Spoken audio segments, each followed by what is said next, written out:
நம்முடைய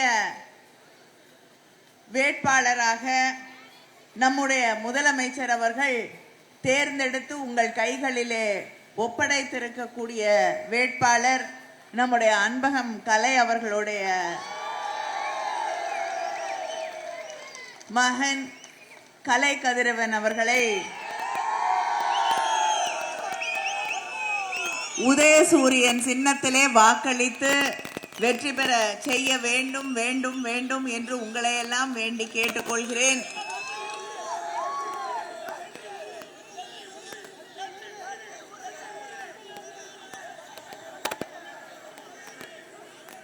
நம்முடைய வேட்பாளர் கலை கதிரவன் அவர்கள் இயக்கத்தில் இருக்கக்கூடிய குடும்பத்திலே பிறந்த ஒரு பிள்ளை. அவருடைய தந்தை அவரை தெரியாதவர்கள் இயக்கத்திலே தமிழ்நாட்டிலே எந்த பகுதியிலுமே இருக்க முடியாது என்று சொல்லக்கூடிய அளவுக்கு கழகத்திலே இருக்கக்கூடிய அத்தனை பேருக்கும் பழக்கமானவர், அத்தனை பேருக்கும் தெரிந்தவர். அவங்களுக்கும் அவர் தெரியும், அவருக்கும் எல்லாரையும் தெரியும். அப்படிப்பட்ட ஒருவரது மகனைத்தான் நம்முடைய முதலமைச்சர் அவர்கள் தேர்ந்தெடுத்து உங்களுடைய வேட்பாளராக இங்கே நிறுத்தி இருக்கிறார்கள். அவருக்கு உங்களுடைய பொன்னான மேலான வாக்குகளை அளித்து வெற்றி பெற செய்ய வேண்டும் என்று உங்களையெல்லாம் வேண்டி கேட்டுக்கொள்கிறேன். இந்த தேர்தலிலே உங்களை தேடி வந்து உதயசூரியன் சின்னத்திலே வாக்களிக்க வேண்டும் என்று உங்களிடம் கேட்கிறோம் என்றால், மக்களுக்கு நம்முடைய முதலமைச்சர் அவர்கள் தந்திருக்கக்கூடிய வாக்குறுதிகளை எல்லாம் நிறைவேற்றி தந்திருக்கிறோம் என்ற அந்த உரிமையோடு வந்து உங்களிடம் ஓட்டு கேட்கிறோம். இங்கே இருக்கக்கூடிய சகோதரிகளுக்கு மகளிர் உரிமை தொகையை நிறைவேற்றி தந்த முதலமைச்சர் எங்கள் முதலமைச்சர் அவர்கள் என்று அந்த உரிமையோடு வந்து உங்களிடம் வாக்கு கேட்கிறோம்.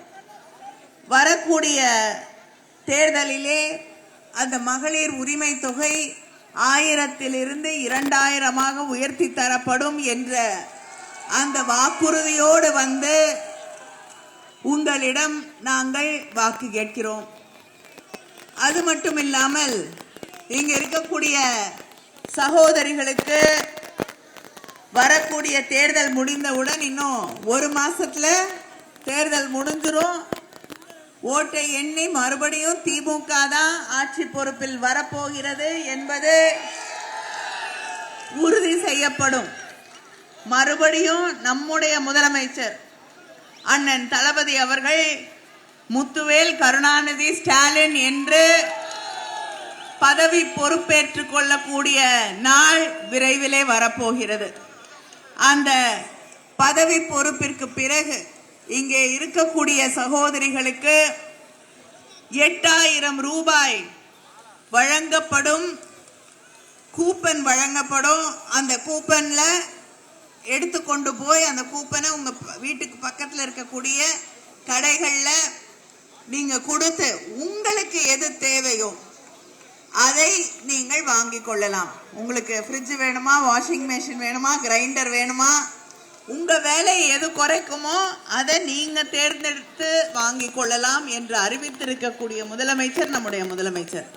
அது மட்டும் இல்லாமல் மகளிர் சுய உதவி குழுக்களிலே இருக்கக்கூடிய சகோதரிகள் சொந்தமா தொழில் தொடங்கணும்னு நினைச்சீங்கன்னா உங்களுக்கு வீட்டை அடமானமா கொடு, நிலத்தை அடமானமா கொடு அப்படின்லாம் கேட்காம நம்முடைய முதலமைச்சர் உங்களுக்கு 5 லட்சம் ரூபாய் வரை மானியத்துடன் ஆன கடனை சொந்தமா தொழில் தொடங்குறதுக்கு தர இருக்கிறார்கள்.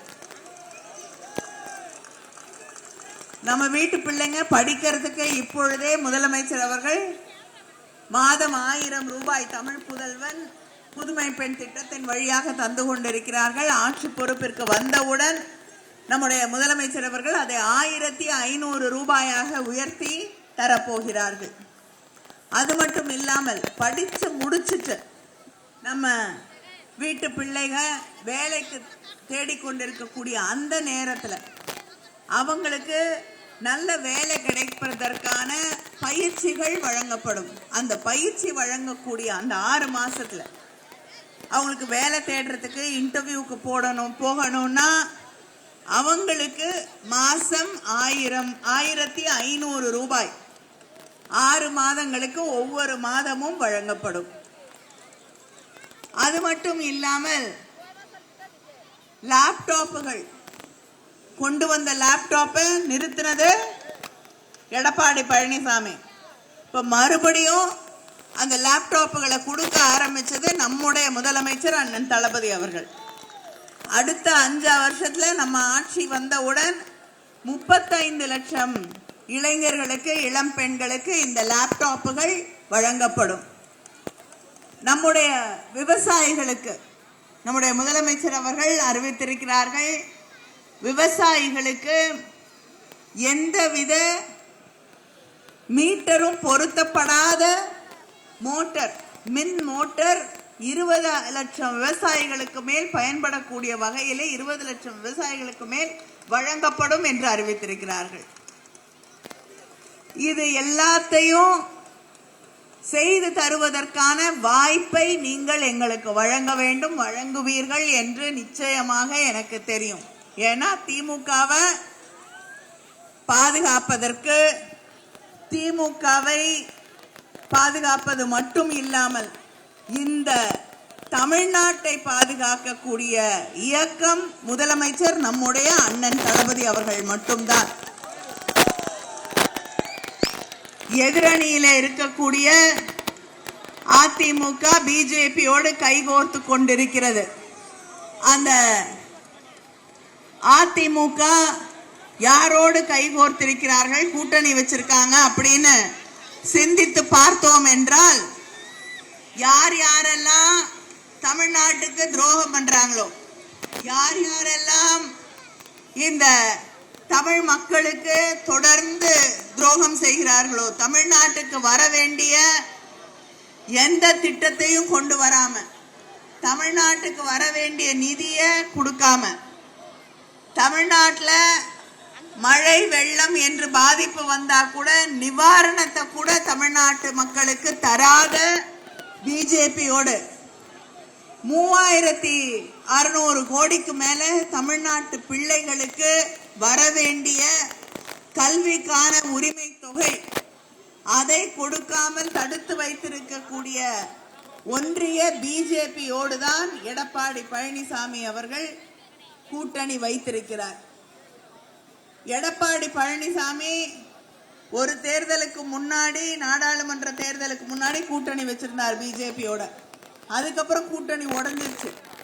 கூட்டணி உடைஞ்ச உடனே நான் பண்ணதெல்லாம் தப்பு, இஸ்லாமியருக்கு எதிராக சட்டம் கொண்டு வந்தாங்க, விவசாயிகளுக்கு எதிராக சட்டம் கொண்டு வந்தாங்க, தொழிலாளர்களுக்கு எதிராக சட்டம் கொண்டு வந்தார்கள், அதனால அவங்களோட இனிமேல கூட்டணி கிடையாது, ஒட்டும் உறவும் கிடையாதுன்னாரு. ஆனா தேர்தல் முடிஞ்ச உடனே என்ன பண்ணாரு, இப்பொழுது இந்த தேர்தலில் மறுபடியும் அவங்களோடைய கூட்டணி வச்சுக்கிட்டு இருக்காரு.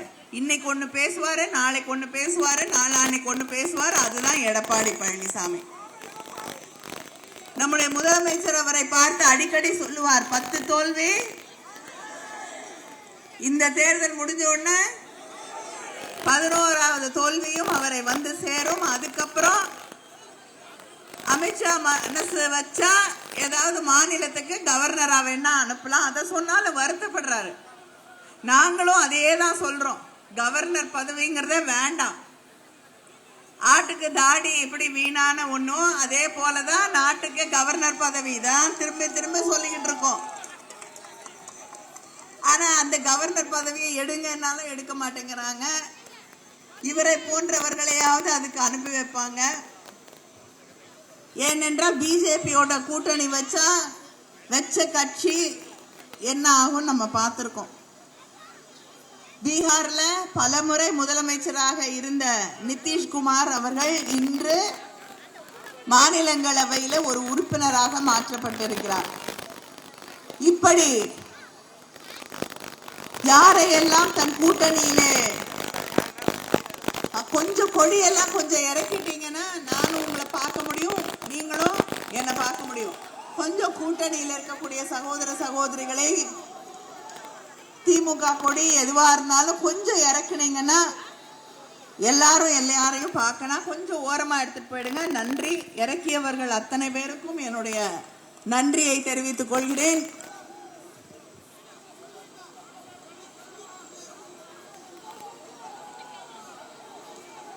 எடப்பாடி பழனிசாமிக்கு தெளிவா தெரிஞ்சிருச்சு இந்த தேர்தலில் தேர்றதுக்கு வாய்ப்பே இல்லைன்னு.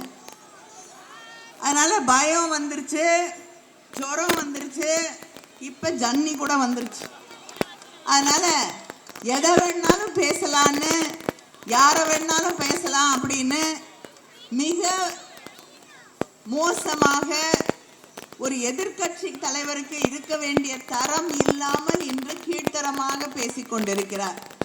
நம்மளெல்லாம் மிரட்டி பார்த்துடலாம் அப்படின்னு நினைச்சிட்டு இருக்காரு. அவர் ஒன்றை புரிந்து கொள்ள வேண்டும்.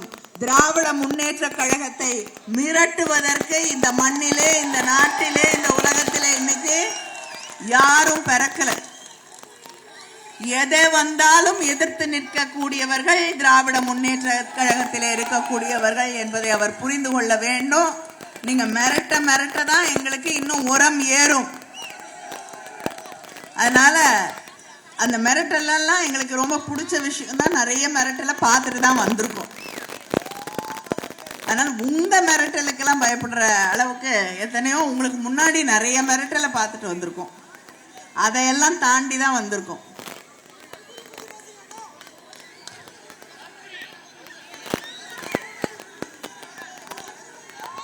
நீங்க பேசணும்னா நம்ம பேசி என்ன பிரயோஜனம்? அவங்கள பேசி யாருக்கும் எந்த பயனும் இல்லை. அவங்களே அவங்கள பத்தி பேச மாட்டேங்கிறாங்க.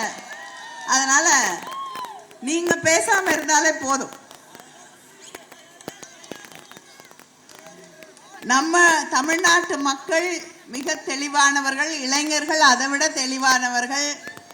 யார் உங்களுக்கு நல்ல எதிர்காலத்தை உருவாக்கி தருவார்கள், யார் தமிழ்நாட்டை முன்னேற்ற பாதையிலே அழைத்து செல்லக்கூடியவர்கள் என்று தெளிவாக தெரிந்தவர்கள் நீங்கள். அதனால தமிழ்நாட்டுக்கு தொழில் வளர்ச்சி வேண்டும் என்றால் யாருக்கு வாக்களிக்க வேண்டும் என்று உங்களுக்கு நன்றாக தெரியும். தொழில் வளர்ச்சி வேணும்னா யாருக்கு ஓட்டடிக்கணும்? வேலை வாய்ப்பு கிடைக்கணும்னா யாருக்கு வாக்களிக்க வேண்டும்? இந்த தமிழ்நாடு அமைதி பூங்காவாக இருக்க வேண்டும் என்றால் யாருக்கு வாக்களிக்க வேண்டும்? தமிழ்நாட்டு உரிமைகளுக்காக பாடுபட வேண்டும் என்றால் யாருக்காக வாக்களிக்க வேண்டும்? தமிழ்நாட்டுடைய பெருமைகளை, நம்முடைய பெருமைகளை, கலாச்சாரத்தை, பண்பாட்டை, மொழியை பாதுகாக்க வேண்டும் என்றால் யாருக்கு வாக்களிக்க வேண்டும்? அதனால இதெல்லாம் தெளிவா தெரிஞ்சவங்க நீங்க, தப்பு பண்ண மாட்டீங்க. அதனால யாரை பத்தியும் நம்ம வீணா பேச வேண்டிய அவசியமே கிடையாது. அதனால தெளிவாக வாக்களிக்க போகக்கூடிய இந்த மக்களுக்கு நான் மறுபடியும் தெரிவித்துக் கொள்கிறேன். எங்களுக்கு முதலமைச்சர் அவர்கள் உங்களுக்கெல்லாம் தந்திருக்கக்கூடிய வாக்குறுதிகளை நிறைவேற்றி தர எங்களுக்கு ஒரு வாய்ப்பை நீங்கள் வழங்க வேண்டும். இந்த தொகுதியிலேயே நம்முடைய முதலமைச்சர் அவர்கள் 34 கோடி மதிப்பீட்டில் தென்காசியில் புறவழி சாலை அமைத்துள்ளார். 15 கோடி மதிப்பீட்டில் மாவட்ட விளையாட்டு வளாகத்தை அமைத்து தந்திருக்கிறார்கள்.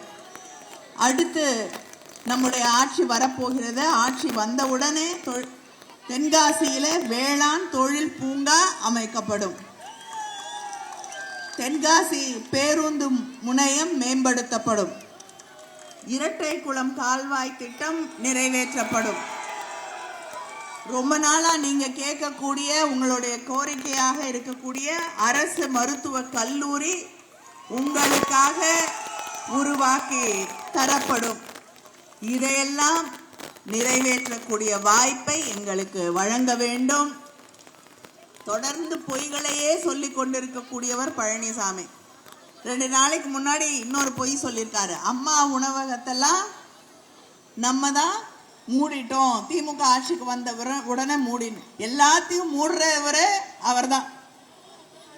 அவங்க அம்மையா ஜெயலலிதா கொண்டு வந்த அம்மா உணவகத்தை அவர் ஆட்சியில் இருந்த பொழுது, அதிமுக ஆட்சியில் இருந்த பொழுதுதான் அவங்களுடைய நிதித்துறை செயலாளர் பத்திரிகையாளர் சந்திப்புல ஒரு கேள்வி கேட்கிறாங்க. ஏன் அம்மா உணவகங்கள் இத்தனை உணவகங்களை மூடி இருக்கீங்கன்னு கேட்குறாங்க. அதுக்கு அப்பொழுது நிதித்துறை செயலாளராக இருந்த திரு சண்முகம் அவர்கள் பதில் அளித்திருக்கிறார். அது நஷ்டத்தில் வராது அப்படின்னு நினைச்சு திறந்தோம். ஆனால் இன்னைக்கு நடத்த முடியவில்லை. லாபம் இல்லை, நஷ்டம் வருகிறது என்று சில உணவகங்களை நாங்கள் மூட வேண்டிய கட்டாயத்தில் இருக்கிறோம். அதனால் மூடி இருக்கிறோம். யாரோட ஆட்சியில? பழனிசாமி ஆட்சியில, அதிமுக ஆட்சியில மூடுனது அவங்க. ஆனா குறை சொல்றது நம்முடைய முதலமைச்சரே. நம்ம முதலமைச்சர் ஆட்சிக்கு வந்த உடனே என்ன செஞ்சாரு? நேரா போய் அம்மா உணவகத்தை பேர் கூட மாற்றக்கூடாதுன்றாரு. பேரை கூட மாற்றக்கூடாதுன்னு சொன்ன முதலமைச்சர் நம்முடைய முதலமைச்சர் அவர்கள். நேரா போய் அம்மா உணவகத்தை பார்வையிட்டு சரியா பராமரிக்கலையே அப்படின்னு சொல்லி அந்த அம்மா உணவகங்களை சீர் செய்வதற்கு 21 கோடியை ஒதுக்கீடு செய்த முதலமைச்சர் முத்துவேல் கருணாநிதி ஸ்டாலின். அதனால எந்த திட்டமாக இருந்தாலும், நல்ல திட்டமாக இருந்தால் தான் ஒவ்வொரு நாளும் மக்களுக்கான திட்டங்களை தந்த முதலமைச்சர் நம்முடைய அண்ணன் தளபதி அவர்கள். மற்றவங்க யாராவது 1-2 நல்ல திட்டம் கொண்டு வந்தா அதையும் பாராட்டி தொடர்ந்து நடத்தக்கூடிய முதலமைச்சர், பெருந்தன்மை இருக்கக்கூடிய முதலமைச்சர் நம்முடைய முதலமைச்சர் அண்ணன் தளபதி அவர்கள். இதை தாண்டி அவருடைய பெருந்தன்மை பத்தி சொல்லணும்னா, ஒன்றிய அரசாங்கம் பிஜேபி ஒரு திட்டத்தை கொண்டு வந்திருக்காங்க. அந்த திட்டத்துக்கு பேரு எழுதி வச்சுதான் படிக்கணும். ஏன்னா அது ஹிந்தியில இருக்கு, நம்ம வாயிலேயே வராத பேரு. அந்த